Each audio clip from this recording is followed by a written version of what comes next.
Hi, I'm Gary, the old geek guy, and I try to add content that will help older people deal with technology. But today I'm going to be a little bit geekier. I'm going to review a gadget that I purchased a couple of months ago. It's called the Wristcam. What is the Wristcam? Well, it's exactly what it sounds like. So let's get right into it.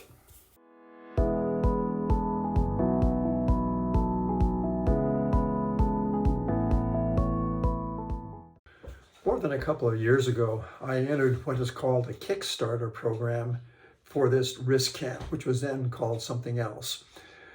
A Kickstarter program is actually a program that's funded by the public, whereas a company, a large company, would have research and development and funds that they would have set aside already for that, where they don't need outside help unless they go to a bank and get some funding. But the Kickstarter is strictly funded by the public, and I found this Wristcam, and the idea intrigued me, so I decided to invest $150, which would eventually get me a Wristcam when it actually came into production. Sad to say, it didn't come into production anytime soon. In fact, it was well over a year. It may have been a year and a half.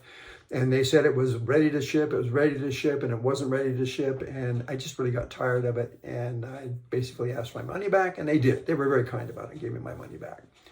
However, a couple of months ago, maybe 3 months ago, I saw this Wristcam for sale. I didn't realize it was the same company at the time, but it was. It was the same company. They had finally got to the point where they could sell this watch.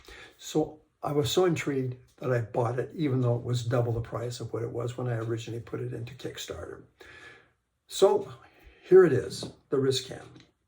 This is what it looks like, my watch. And this is the Wristcam right here. I don't know if you can see, get over here by them. There's the one camera, and there's a second camera. This camera is the back camera, so to speak. And this is the selfie camera.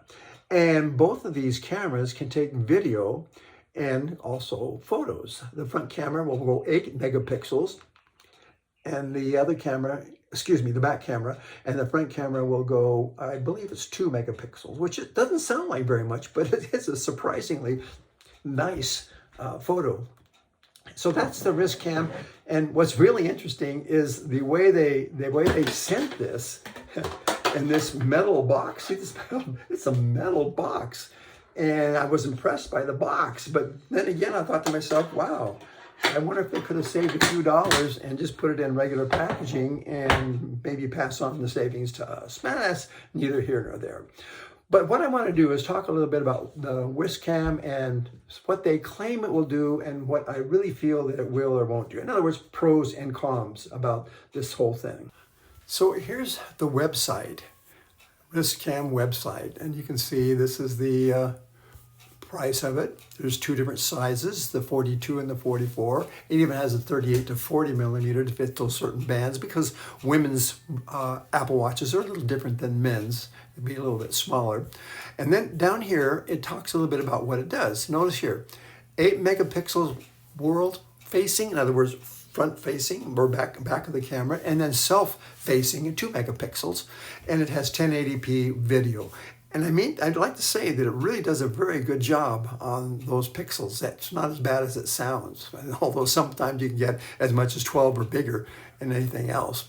The little watch, I should say the band, has 8 gigabytes of internal storage, of which you can transfer to your phone after you've done video recording or photos, so you don't have to just keep accumulating on your watch.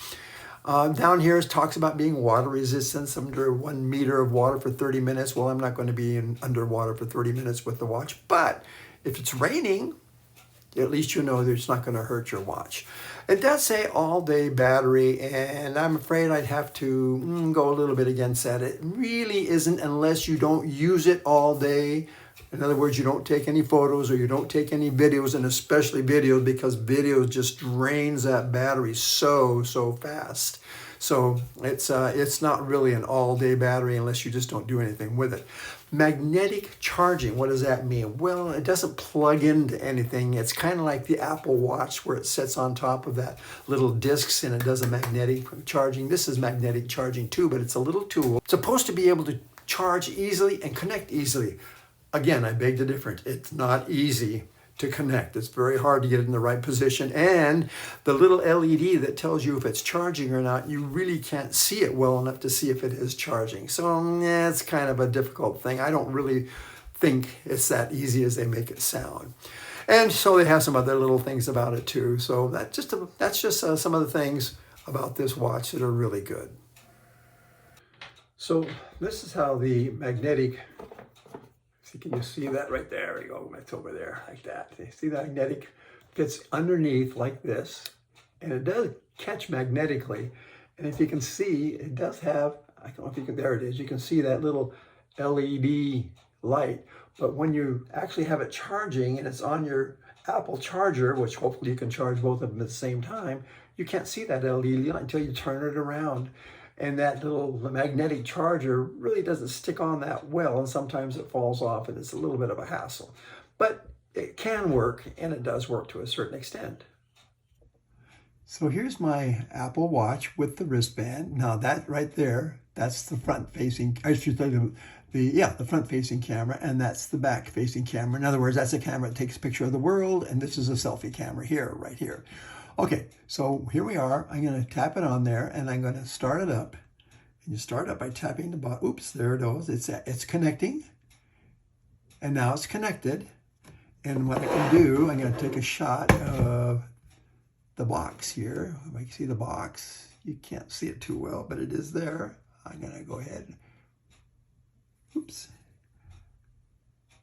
There it is. Took a shot, and that's the way it shoots. Very simple. Now, I wanted to show you how to get this onto my wrist. It's kind of hard. You can see that it's really, I think I'll show you how to point a little light. See how narrow that is? And it doesn't have any flexibility to speak of.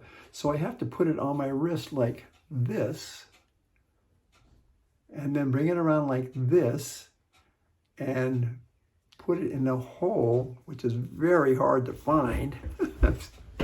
I can't see the hole there. I think I've got it. Yes, there it is. Finally got it. And then this sticks in here, and that's kind of hard because it's on your wrist so tight that it's kind of hard to stick that. See how that bulges out like that? And to get it on your wrist, you have to pull it back here and push here like that. So it's kind of an ordeal to really get it on your wrist. But there's that camera there, and there's the other camera there. And that's basically how you get it on your wrist. And I'll tell you something, it's tough. So what's the conclusion of all this? What did I gain out of it? Well, I like it because I'm geeky, and I think I've already mentioned that already. But should you buy it?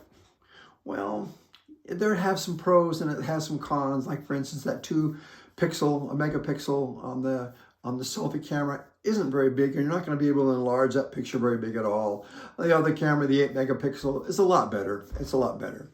But is it worth $300? My take on it is no, it's not worth $300. And I overpaid for it, especially when I could have got it originally for $150 when I was first on Kickstarter. But by the same token, is it worth $200? Maybe $199?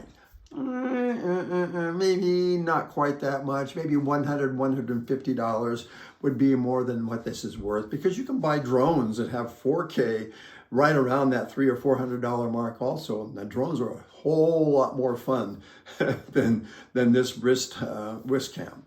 But at any rate, I'm going to keep it because I'm geeky and I like these kind of things. I wear it every day. When I walk, sometimes I take a picture, sometimes I take a video while I'm walking, maybe of flowers or maybe of something that I want to see, a tree or whatever it is. I do like that kind of thing. So I keep it handy and I wear it every day, and it's on my wristwatch, my Apple Watch, all the time. I just have to remember to keep charging it, and I have to remember to keep putting it on as well. So the take of it is, you're probably not something for you necessarily, but I like it. Anyway, thanks for watching this, and I thought maybe you might enjoy kind of a review on a kind of a geeky thing as this Apple Watch wrist cam is, but it's a lot of fun. And so please, if you can hit that like button and also subscribe button, I'd really appreciate it. Anyway, talk to you again later.